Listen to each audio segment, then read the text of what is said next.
Welcome to Kenton Teaches. Enjoy the video. First, prepare your AWS and local prerequisites before connecting with VSCode. You need an AWS account, an EC2 instance, and the private key file for SSH. Confirm the EC2 instance is running and note the public IP4 address. Open port 22 in the EC2 security group for your client IP address. On your local machine, install Visual Studio Code and the remote SSH extension. Ensure your SSH client can use an identity file with 600 file permissions. Next, configure your SSH client and set up VS Code to use it.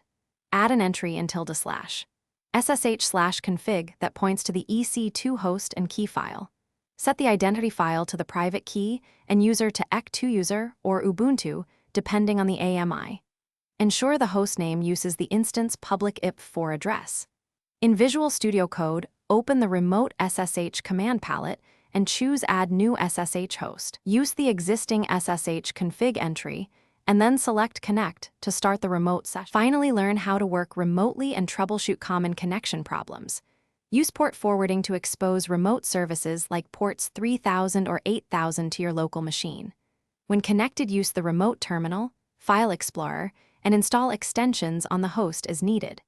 If connection fails, check key file permissions, security group rules, and SSH agent status.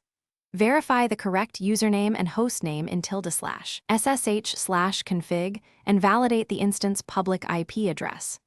Reconnect after fixes to confirm the